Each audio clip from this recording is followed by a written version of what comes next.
In life today, it can be pretty easy to get overwhelmed. You have a ton of different priorities, but limited time. Things are constantly changing and so many variables at play. And a lot of times we're making tons of decisions and switching contexts. It's no wonder why so many of us are constantly overwhelmed and stressed. So, to help with that, we're going to cover some tips that you could start using today to help you manage and fight overwhelm, as well as a simple framework you can use to help you start overcoming your stress. First, we need to recognize that a lot of overwhelm comes from us trying to hold way too many things in our head at once. Between meetings, email, Slack, you name it, lots of different action items and pieces of information are being thrown around, and it can be hard to keep track of all of this, especially when you're keeping it in your head.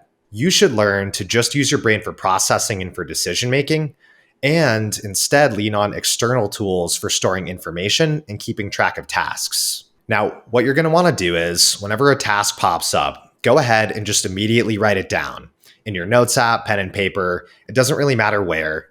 And don't worry about the order of tasks for now. We're going to cover that in a second. The main thing here is just to quickly capture important tasks and information using external tools. That way you can get it out of your head. All right. Now, another key factor that causes overwhelm for us is lack of clarity and indecisiveness. This often causes us to waste too much time and energy deciding what to do, flip-flopping between tasks, and causing us to second guess ourselves. You want to make sure that you're extremely clear on what your priorities and next steps are. This is going to help with overwhelm. Now, one thing you could do to help you gain that clarity is at the end of each workday, go through your unordered backlog of to-do list items, that list we talked about previously, and then you're going to then add it to your actual to-do list. This is your list of ordered and prioritized items. And by doing this is going to help you start tomorrow on a good note, be more productive, and give you clarity so that way you're not spinning in your head or second guessing yourself. Now, a third thing to recognize is that a lot of overwhelm comes from context switching, where your brain's hopping between tasks but never fully diving into a single one. I know it can feel like we're being productive when you're hopping between text, email, Slack, and back, but just because it feels productive doesn't mean it actually is. You're actually way more productive when you give your single focus to one task and give it your full attention. And related to that, we need to recognize that switching between tasks costs us time and energy, and it also takes us a while for us to bring our full focus back to the task at hand. So to help you fight context switching and the overwhelm that comes with it, you're going to want to start to incorporate more deep work time into your schedule. So what you're going to do is block even just a few days where you have a little non-meeting time in the morning, and you'll go ahead and first you could check your emails and texts, make sure there's no emergencies, but then turn off all notifications and distractions. That way you can dive into deep work, give your most important task your full attention, and get way more done in the process. And you can tackle the prioritized list of items that we covered previously in this video. All right. Now, the last thing to remember about overwhelm is that no matter how productive you are, there's still always going to be more work to do. It can be tempting to get just one more task done, but you don't want to burn yourself out today at the expense of tomorrow. The way to get way more done is to just focus on consistently getting a good amount done each day. It's a marathon, not a sprint. And related to that, you're going to want to make sure that you're also setting aside time for physical and mental health. I know when we have a ton of work, it can feel like you don't have time for this and you push it to the waste side, but by prioritizing these areas, it's going to actually help you get more done in the long term. So think long term, view it as a marathon, and prioritize physical and mental health, which will actually help you get even more done. So the tips we just covered should help you fight overwhelm a bit, but despite all that, stress is still inevitable at times. So let's cover a simple 4-step framework I made to help you eliminate stress. Now, a lot of times we don't realize that we're stressed until it's too late, when we've already spent hours worrying and stressing about something, and the stress has derailed our day. This calm framework is meant to help you quickly spot when you're stressed, and then take the necessary actions to help eliminate that stress and get back to your happy, productive day.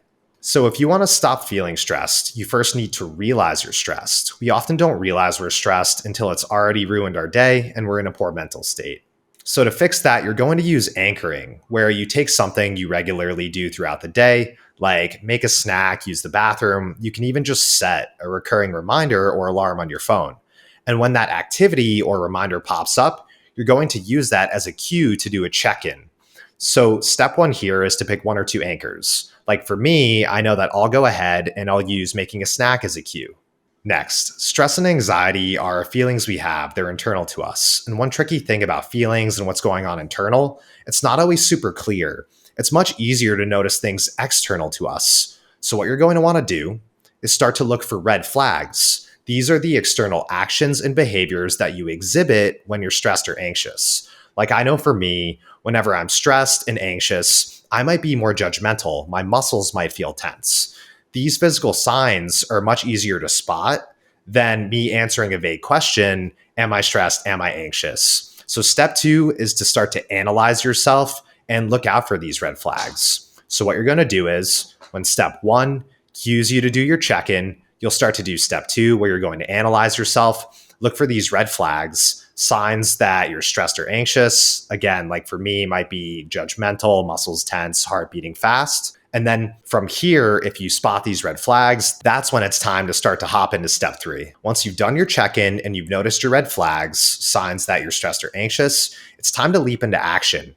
You're going to want to have a few predefined actions that bring you back to a good mental state and make you feel good. It could be things like going for a walk, yoga, doodling in a notebook. Anything you know makes you feel good and brings you back to baseline. One big tip here is that anything that pulls you into your external world and your five senses will in turn pull you out of your head. So pick activities that help pull you into your five senses: touch, taste, smell, you name it. And then one more note. The earlier in the process you realize you're stressed or anxious, the easier it is to overcome them. Versus if you wait till later, it's going to take a lot more work. So step one and two are super crucial here. All right, and then step four.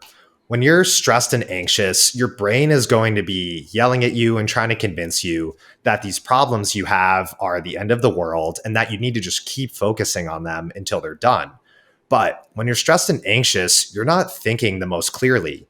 Taking these actions are what's going to actually help you feel better because it's going to bring you more into the moment and into your five senses and out of your head. So the last step here is to mindfully stick to the plan, take the necessary actions, even though your brain's telling you that you have to just keep stressing about the problem. Because once you've calmed down and you're thinking clearly, you'll realize that this was the right actions to take. But when you're caught up in the moment and you're stressed and anxious, it's not always clear. So stick to the plan, take the actions, and when you're feeling better, you'll start to see that this was the right move and be able to solve your problems more clearly. All right, so there you have it, the CALM framework, a very simple process for getting good at quickly spotting your stress and putting it to rest. Now, just to hammer things home, let's go over one quick example of how I might use this. I like to incorporate check-ins into every part of my day, making snacks, going for walks, getting up to use the bathroom. So I might be getting up to use the bathroom, and then I'll do a scan of myself. I'll analyze for red flags, and maybe I notice that my muscles are tense, my thoughts are racing, and this is a cue for me that I'm stressed. Oftentimes, we don't realize we're stressed and we think we're okay. But once you take the necessary actions, you'll start to feel even better. So you just need to trust the red flags, even if you feel like you're fine. So based on these signs that I've noticed, I might go ahead and start to go for a walk, just really focus on the breeze on my arms, the wind, the sounds of the birds chirping, pull myself back into the moment. My brain's going to be yelling at me that I have to answer this email or handle this problem, but I'm just going to stick to the process, mindfully stick to the plan. And then from here, I'll start to feel better and be actually able to tackle these problems better. All right, so hopefully these tips and the CALM framework were helpful for you. If you enjoyed this and want more content like it, head on over to jakebernstein.co/newsletter. And thanks for joining me today.